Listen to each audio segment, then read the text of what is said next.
Donc le 30 juin s'approche, c'est une date assez historique. Ça suscite quelques sentiments chez vous, ça vous laisse indifférent, vous pensez que c'est une occasion joyeuse, ou vous dites que c'est compliqué. Bah, étant belgo-congolais, j'ai toujours dit que j'étais 100% belge et 100% congolais. Donc si je fête la fête nationale en Belgique, je vois pas pourquoi je le ferais pas pour le Congo. Du coup, c'est un jour de fête. C'est clairement un jour de fête. Ça c'est clair, pas de doute. Pas de doute. Et comment vous le... Ben, comment je le célèbre? Oui. Bah, comme je peux le célébrer pour la fête nationale en Belgique. Donc en soi, j'ouvre ma petite bière. Je pense à mes ancêtres, qui est très important. Je pense que tous les Congolais connaissent ce petit geste où on se présente, on présente ses parents, puis on présente les grands-parents. Et ensuite, on peut commencer à parler avec les ancêtres. Et après, on verse le petit verre d'amitié. Et puis, on termine la bouteille. Et voilà. Ah ok. Une jolie tradition. Ouais. C'est bien. Donc c'est une fête, claire, mais il y a aussi des aspects qui sont encore pas très, euh, pas très joyeuses. Qu'en pensez-vous Sur l'indépendance Oui. même, sur le jour même, bah, en soi, c'est quelque chose. Si ça fait 60 ans, c'est l'âge de mes parents. Donc, ils étaient à peine conçus que l'indépendance est arrivée. Eux ont ramassé complètement la grosse vague de discrimination, des diasporas. Ma mère, elle est arrivée ici à 21 ans, pardon. Euh, un bête exemple, à l'ULB, son père est mort au Congo. Elle pensait que c'était une excuse euh, plausible pour essayer de repousser ses examens. On lui a complètement refusé. Alors qu'au Congo, c'est quelque chose qui... Le deuil, c'est très important. Voilà, des choses comme ça. Ce qui peut clairement traumatiser quelqu'un à 21 ans. Mais bon, après, elle a rencontré mon père et mon père, lui, enfin voilà, ils m'ont eu moi et voilà. Mais bon, après, c'est clair que c'est pas facile. C'est pas facile, mais je pense que moi j'ai 26 ans, j'ai grandi à Bruxelles et je peux le remarquer, mais je suis du style à me défendre aussi. Et puis, comme j'aime bien le dire, je suis un echt bruxellaire comme je suis un echt quinois. Donc, voilà. Ça c'est bien. Et quels sont vos meilleurs souvenirs de votre jeunesse à Bruxelles? À Bruxelles, un peu tout, hein. Bon, j'ai pas fait les scouts, parce que moi, pendant les vacances, j'allais au Congo. Pendant toutes les vacances dans l'année, j'allais à chaque fois au Congo, même pour une semaine, pour voir la famille. Donc, Ok. mes scouts, c'était le Congo et la famille, les cousins. Mais après, j'ai fait énormément de basket. Donc, de mes 9 à 18 ans, j'ai fait du provincial, du régional, des présélections nationales, vite fait. Mais j'ai joué surtout à Saint-Job, dans un petit club. Et après, je suis directement passé au Palais du Midi. Donc là, j'ai grandi dans le centre. Donc j'ai l'habitude de côtoyer différentes diasporas. Puis moi-même étant métis, on me prend souvent pour un Marocain. Donc il y a aussi ce truc-là qui fait que j'ai pas la haine en fait. J'explique.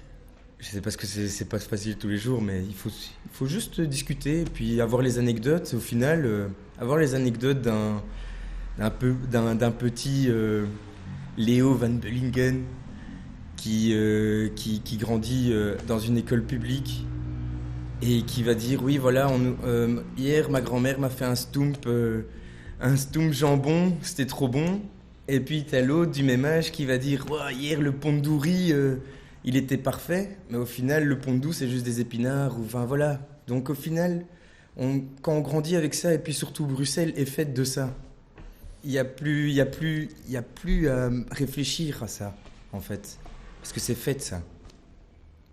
Partout ça bouge comme ça et le seul souci c'est que justement pour ces 60 ans, parce que 60 c'est un chiffre important, les 60 ans, c'est peut-être le souci est plus au niveau de nos parents que nous, enfants.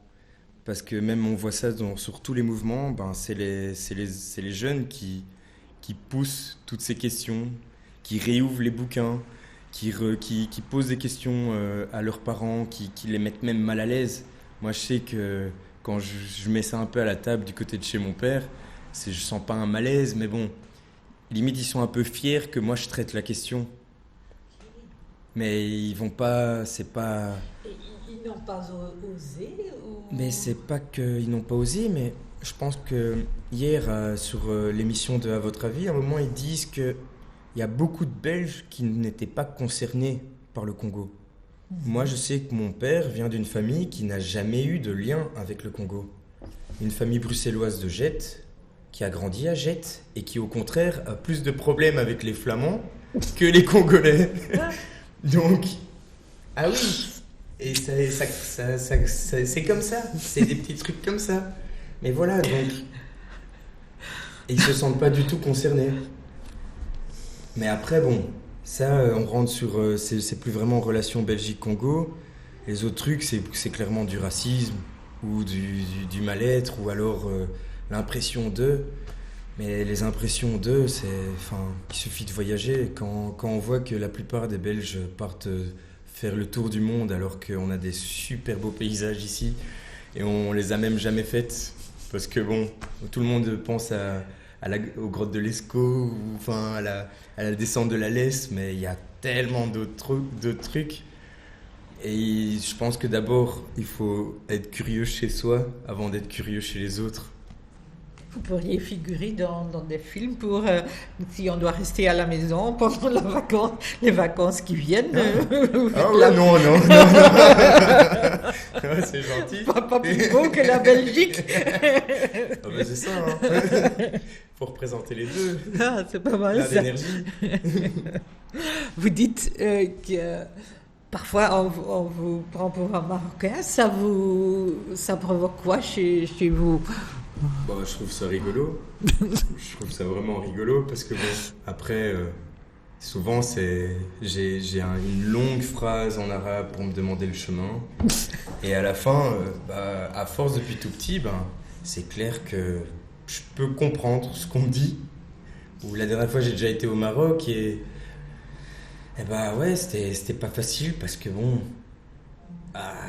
chaque coin de rue, on pensait que j'étais un Européen, Marocain, mais après je dis non, je suis belgo-congolais, puis on me dit non, arrête de nous avoir, voilà.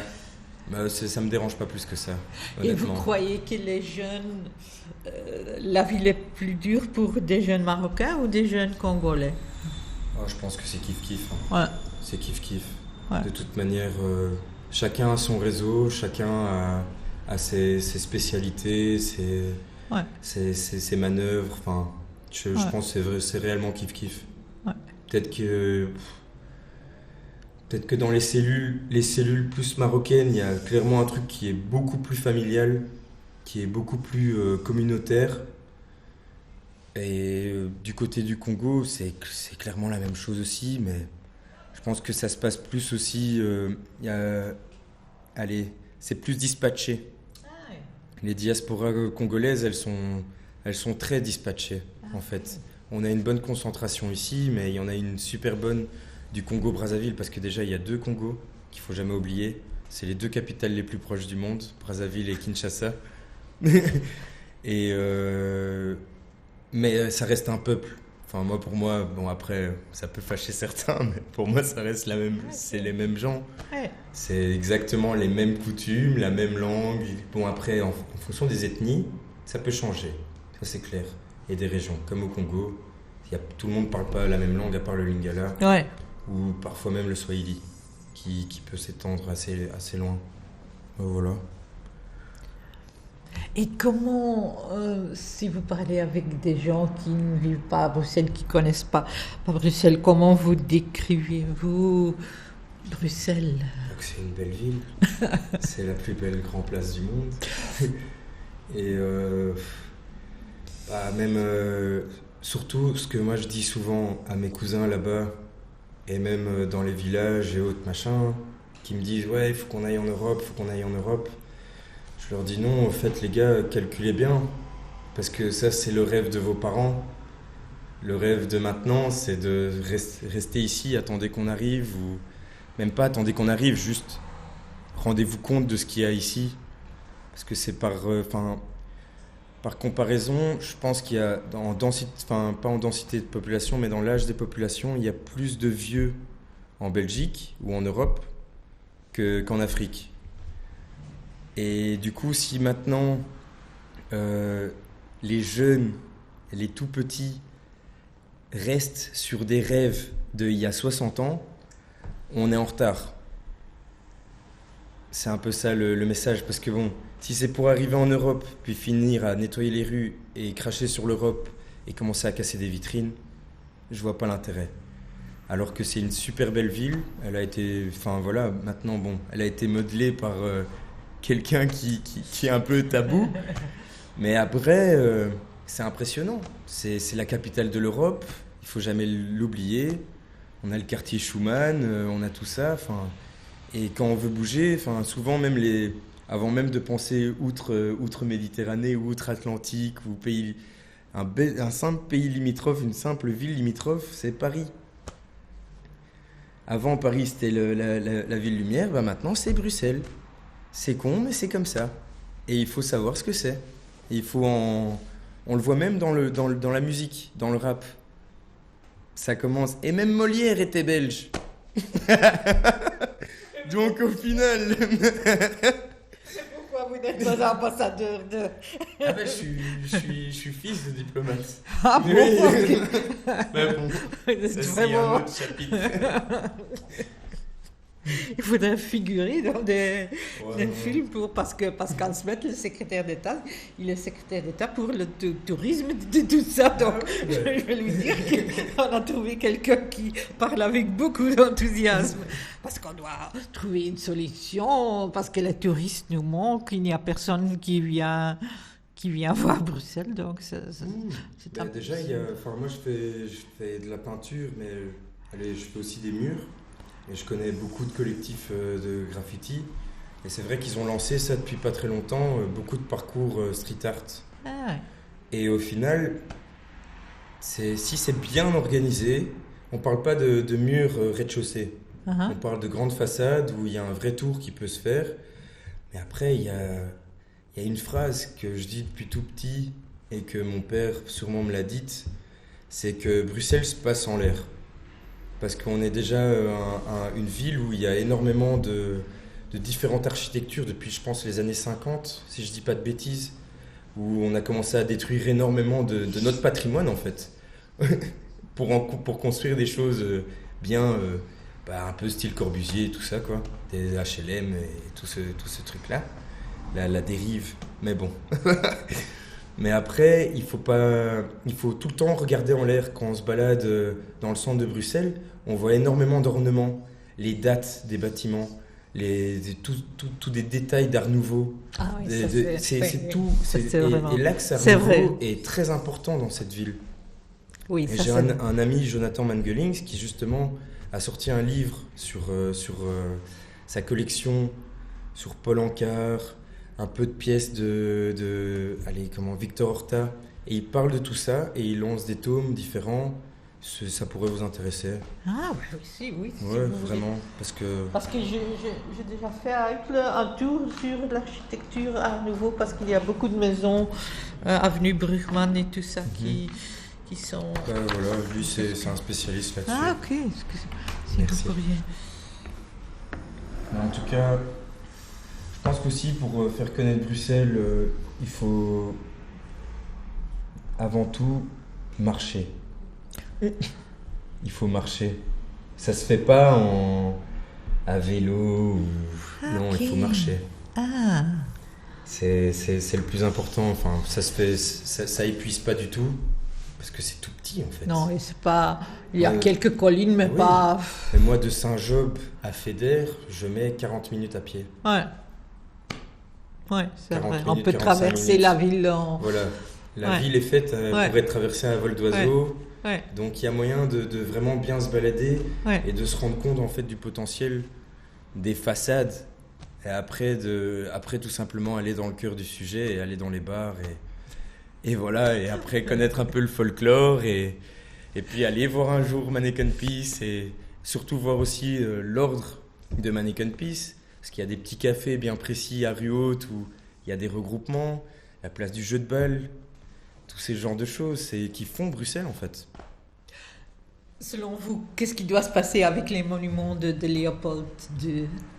Selon moi, déjà j'ai été très agréablement surpris que cela passe, qu'au niveau de l'éducation, que le chapitre sur la colonisation va être finalement obligatoire, ce qui est super en fait. Mais après, pour ce qui est de enlever toutes les statues, je peux comprendre. J'ai aussi une fougue personnelle. Et pour moi, s'il n'y a pas de statue d'Hitler, il n'y aura pas de statue de Léopold. Mais je pense que d'étape par étape, il est important d'enlever les grandes statues, les plus importantes, celles dans les grands axes, et de les remplacer par des faits historiques. Par exemple, la statue de Lumumba, la place Lumumba, on a eu une pancarte alors qu'on voulait une statue. À la place, mettez Lumumba. Parce qu'au final, tout le monde sait que les Belges l'ont tué. Tout le monde le sait.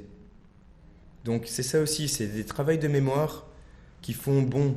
Si maintenant, après, je vais le résumer en très simple. Soit c'est garder une statue de quelqu'un qui a tué des millions de gens, voire même plus que l'Holocauste. Soit c'est quelqu'un qui a juste voulu que son pays soit indépendant et qu'on a zigouillé.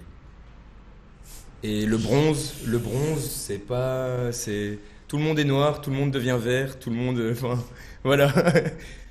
Mais après, il y a aussi moi au niveau de la contextualisation, parce que depuis ça fait je pense un bon 5 ans que ça me marque. C'est une statue à Legrand.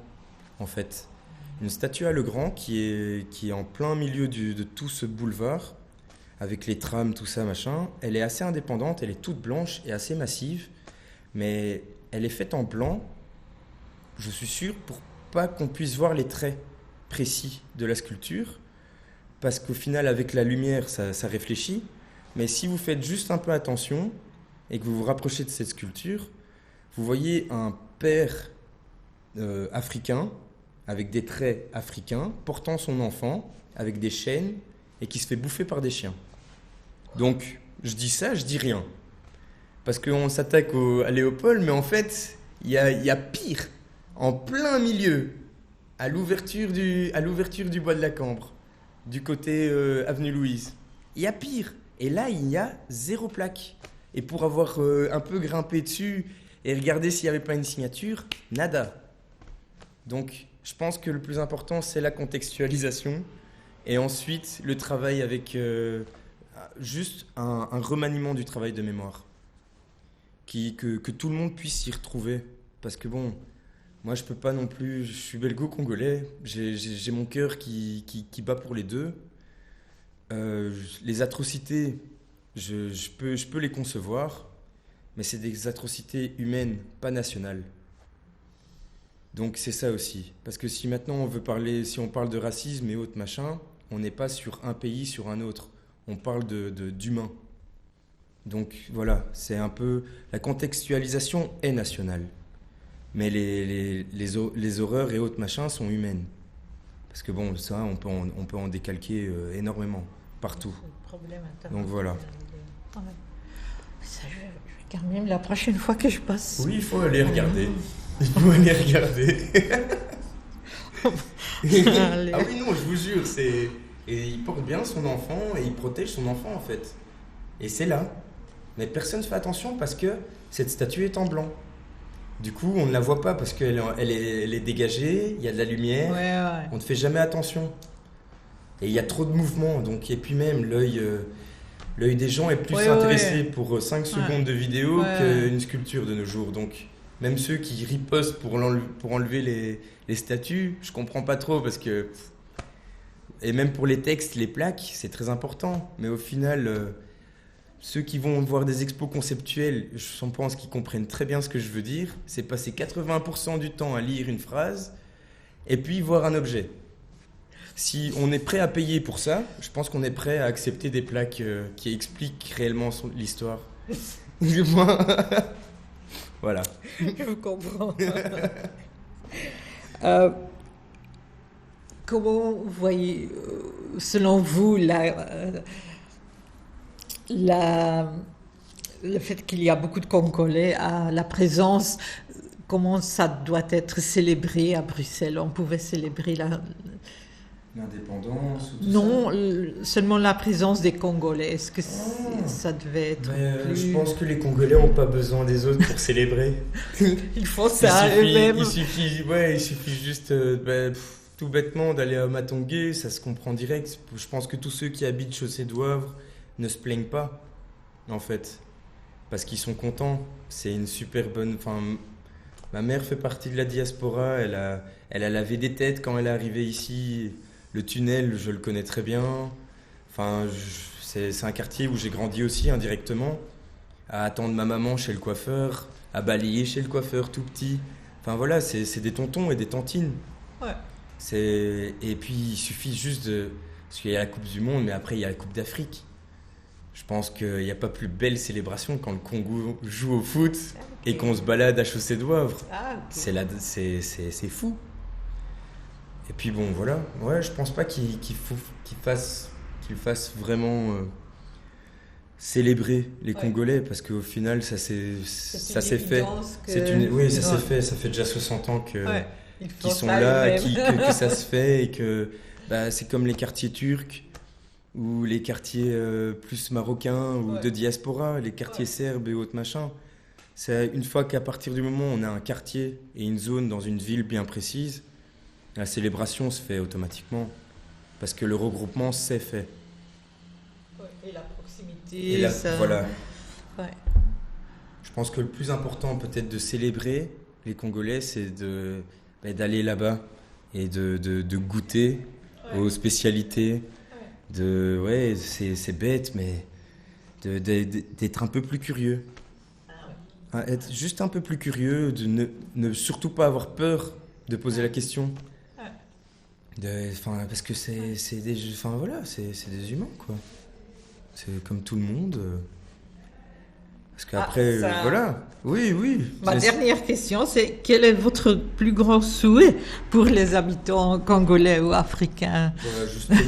Justement, c'est que déjà, on puisse... je pense que, je vais dire ça plus précisément, je pense qu'il est très important de respecter la culture des diasporas, car dans les chiffres, il faut pas jouer. On joue pas avec les chiffres, et ça tout le monde le comprend. C'est quand même énormément de voix, énormément de gens, et c'est des gens qui sont déjà venus et qui se sont pas mis à genoux, mais qui ont déjà accepté l'asile.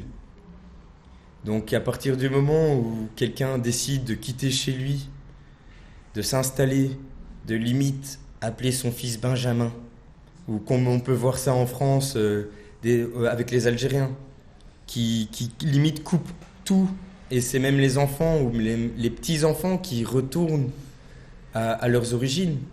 Je pense je pourrais souhaiter ça, c'est qu'on évite ça en fait. C'est qu'on évite que les jeunes Congolais qui sont nés en Belgique se sentent juste en second rôle alors qu'ils sont assis à côté de leurs potes avec qui ils ont grandi, et qu'après, à 35 ans, ils sont plus potes parce qu'il y en a un qui a été discriminé et l'autre qui est devenu cadre. Et je pense qu'à 26 ans, c'est le genre de choses que je peux constater, et que même quand on est petit, on constate pas, parce qu'après, les héritages sont pas les mêmes. Soyons un peu directs, voilà. C'est quand on arrive dans un pays, quand les parents sont arrivés dans un pays mais qui n'ont rien, quand ils partent, ils laissent rien.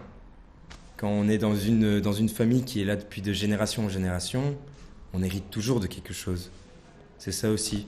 C'est peut-être aussi réouvrir peut-être aussi motiver les diasporas à augmenter les ponts avec les pays d'origine pour qu'il y ait vraiment des meilleurs échanges en fait.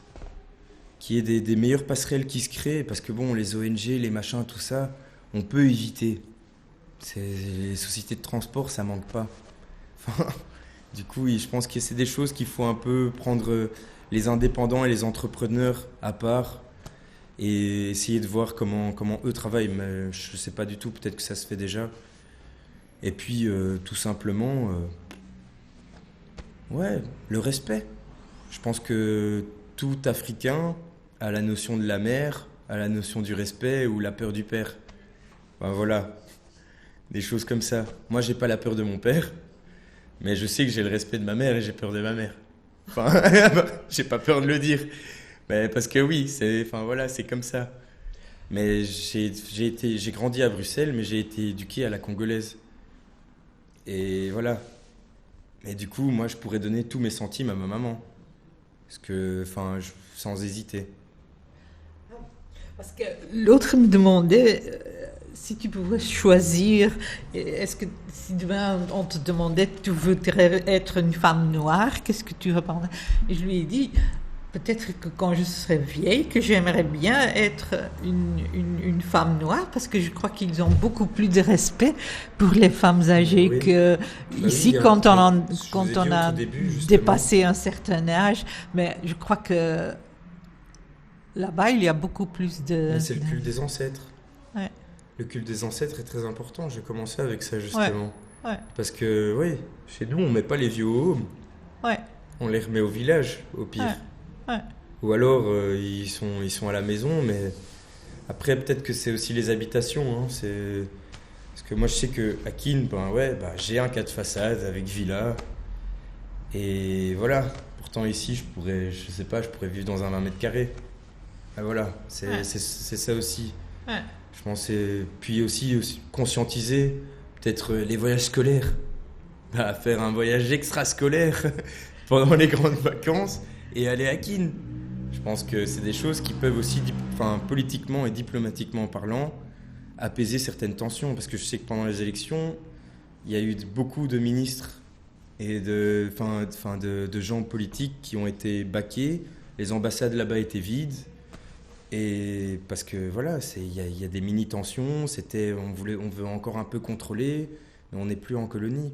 Et je parle de ça il y a 2 ans où il n'y a même pas. Voilà. Et on a baqué tout le monde, et c'est la première fois que le Congo a organisé ses élections avec ses propres fonds. Elle a refusé toute aide. Et c'est ça qu'il faut... C'est ça qu'il faut comprendre aussi, c'est Ouais. que voilà... Parce que bon, moi quand je voulais faire... j'avais voulu lancer une passerelle justement de l'ERG, l'école où je suis, et l'académie de là-bas. Et c'est clair qu'en parlant vite fait avec les étudiants, ils sont là en mode oui, c'est cool parce que c'est une académie. Et l'ERG, c'est une école un peu plus expérimentale, conceptuelle et de médias. Du coup, au final, je pensais que ça allait bien marcher parce que je sais qu'il y avait un mouvement, je pense que c'est le mouvement Picard, qui avait eu au sein de l'académie, qui se regroupait très fort avec la mentalité de l'ERG. Mais ça s'est pas fait. Ça s'est pas fait parce que c'est trop compliqué. Je sais pas, j'ai jamais eu vraiment d'explication. C'est en stand-by, c'est là. Et pourtant, j'ai été jusqu'à la porte du directeur. J'ai un papier encore aujourd'hui officiel signé par lui. Mais moi, je me sens un peu offensé parce que j'ai été jusque là-bas faire toutes les démarches administratives. J'ai prémâché tout le boulot. Mais non, ça se fait pas. Voilà. C'est une bonne idée.